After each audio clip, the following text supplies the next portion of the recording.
Frankly, our building calls the CBD for safety patrols now instead of the police because we'll get response within a timely manner. America, we just got a story that perfectly exposes the complete collapse of progressive governance. Residents in San Francisco's South of Market neighborhood just spent over $820,000 of their own money to hire private security guards because their city government has completely abandoned them to drug dealers and violent criminals. But here's what makes this even more insane. These same residents are already paying some of the highest taxes in the country for police protection that they ain't getting.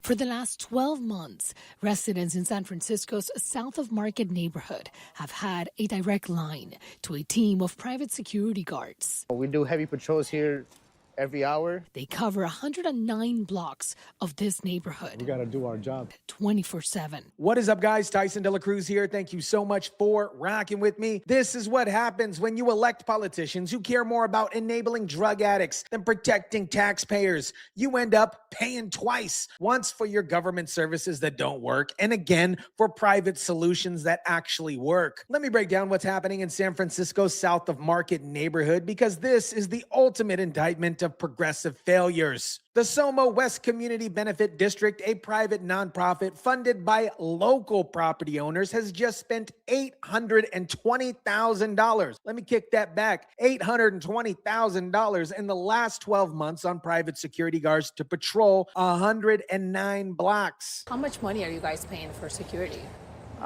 We've spent $820,000 in the last 12 months. Think about the insanity of this situation. These property owners are already paying property tax, business tax, and every other tax San Francisco can dream up. Those taxes are supposed to fund police protection and public safety, but their progressive government has failed them so completely that they had to create their own private police force just to feel safe in their own neighborhood. What do you think is contributing to the fact that now you guys need more security here? We need more security because of the population of street addicts, and the reason they're here is because the city has concentrated all the facilities and services that enable their lifestyle in this area. The main job of this benefit district was supposed to be keeping neighborhoods clean and welcoming. Basic stuff like picking up trash and maintaining sidewalks. But now they're spending over $800,000 on security because San Francisco crap hole has turned their neighborhood into a dumping ground for every drug addict and homeless service in the city. At the CBD's office, they have a bird's eye view of the conditions on the streets. They created this map showing all the city services and their exact locations. This is a visualization of where supportive services are in San Francisco. As you can see, they're all right here. The city is designing pockets of poverty, and they're putting it here. Look at that map. The city has deliberately concentrated every single homeless service, drug treatment facility, and supported housing project in this one neighborhood. They essentially created a containment zone where they dump all their social problems, then abandon the residents who live there to deal with the consequences. So what are these private security guards actually doing for $820,000? They're doing the job that San Francisco police should be doing, but they're not. Removing people blocking sidewalks, clearing doorways, and making sure residents can actually use their streets. If there's anybody that's on the sidewalk blocking doorways, blocking garageways, or just mainly blocking the sidewalk where people can't pass through, we basically walk up to them, we address it, we ask them if they could relocate. These guards aren't even armed. They're just asking people to move along and offering services. That's it. That is the bare minimum of what should be happening on every street in San Francisco. But because the city doesn't or won't do it, residents are paying premium prices for basic public safety. And here's what gets me. Residents say they now call the private security instead of the police because they actually get a response. Let that sink in for a moment, guys. San Francisco residents have given up on calling 911 because private security responds faster and more effectively than the city's own police department. This was actually attacked about 4 or 5 times now. This was blowtorched, this was hacksawed, open. This right here was kicked in. They took a crowbar to it. Look at what these residents are dealing with. This building has been attacked 4 or 5 times. Blowtorches, hacksaw Jim Duggan style, kicked in, crowbarred. These aren't random acts of vandalism. This is what happens when you create open air drug markets and refuse to enforce basic laws. Now, let me tell you guys something a little personal. I have family that currently lives in San Francisco, and I have family that moved out of the city because they couldn't take it anymore. When I went to go visit recently, what I saw was crazy. It was absolutely insane. Entire parks filled with encampments, tents everywhere, apparent drug use happening right in open air in broad daylight, people shouting and shooting up on sidewalks in broad daylight, human waste on the streets. This isn't some third world country. This is supposed to be one of America's premier cities. My family members who still live there told me that they don't let their kids play in certain parks anymore. They plan their routes to avoid certain streets. They've essentially surrendered entire sections of their own city to drug dealers and homeless encampments. And the family members that moved out, they told me that they couldn't justify paying San Francisco's insane cost of living to raise their kids in that type of environment. They're paying some of the highest taxes in the country to live in conditions that would be unacceptable for any properly run city. This is what progressive governance creates. You pay premium prices for third world conditions. You pay the highest taxes in America for the worst public services in America. And when you finally get fed up and demand basic safety, you're told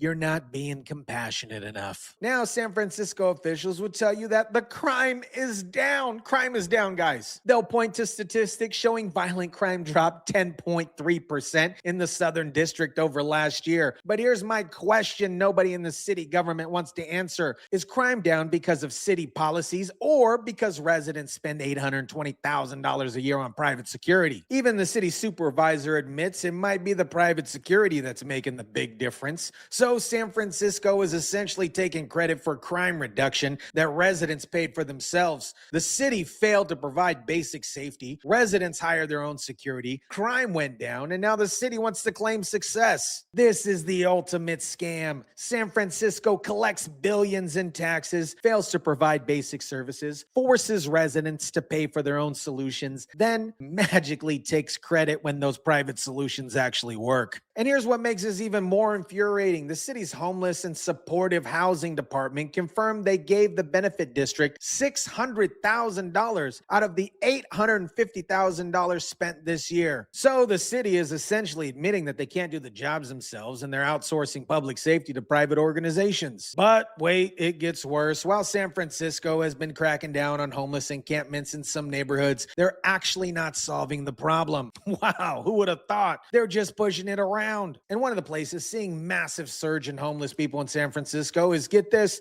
the International Airport. There's been a surge in the number of homeless people at SFO. Airport officials say the average number of homeless people each week. The average number of homeless people each week at both the airport and San Francisco BART station has nearly doubled since last year. Airport officials are dealing with 414 homeless people per week now. Compare that to 222 just last year. That, my friends, is not progressive math. That's just moving the problem from one location to another. She blames San Francisco's aggressive homeless crackdown for pushing people into neighboring cities. So San Francisco's solution to homelessness is to push people out of tourist areas into the airport and neighboring cities. They're not actually helping anyone. They're just playing a shell game with human beings, moving them around so they seem less visible to tourists and wealthy residents. They have been cracking down, and there's a lot of people that are just like finding other places to go. I think it's ridiculous. It's like homelessness is becoming legal. This homeless man is exactly right. San Francisco hasn't solved homelessness. They just made it illegal in certain areas while refusing to provide real solutions. So people get pushed from neighborhood to neighborhood, from city to airport, from one BART station to another. Now here's the part that should make every taxpayer absolutely furious. San Francisco spends over $1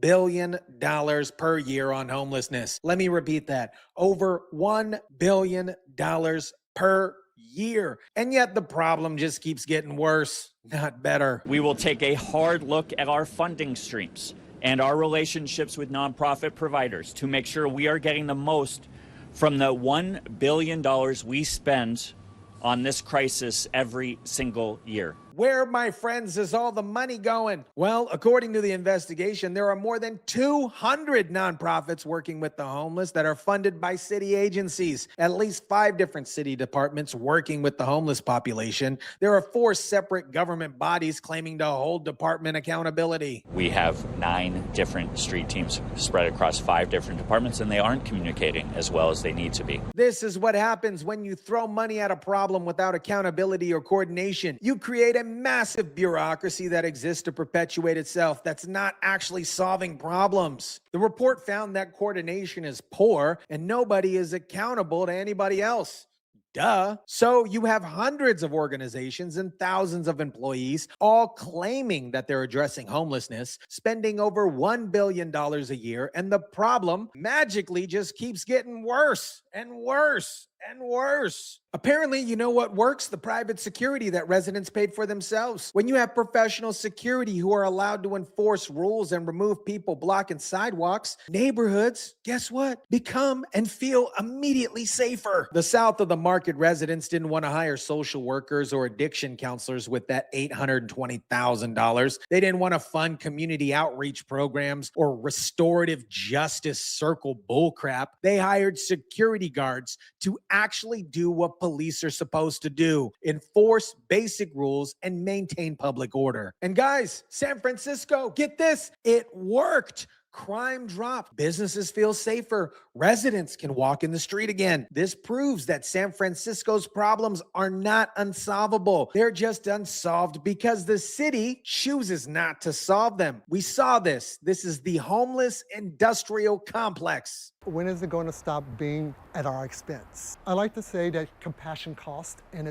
we're running out of money. This resident asked the perfect question. When is it going to stop being at our expense? When will San Francisco stop using their neighborhood as dumping grounds for every social problem in the city? When will the city actually do its job and provide basic public safety that residents already are paying for? America, the south of the market neighborhood's $820,000 private security expenditure is the ultimate indictment of progressive governance. These residents are paying twice, once for city services that didn't work, obviously, and again for private services that actually do work. San Francisco spends over $1 billion per year on homelessness across 20 different nonprofits and 5 different city departments with, get this, 0 coordination, 0 accountability. Meanwhile, residents who just want to walk safely on their own streets have to hire their own security because the city has completely abandoned them. This is what progressive policies create: a 2-tier system where wealthy neighborhoods can buy their way out of problems that the government creates, while everyone else is stuck living in the consequences. And the city has the nerve to take credit for crime reduction that the residents paid for themselves.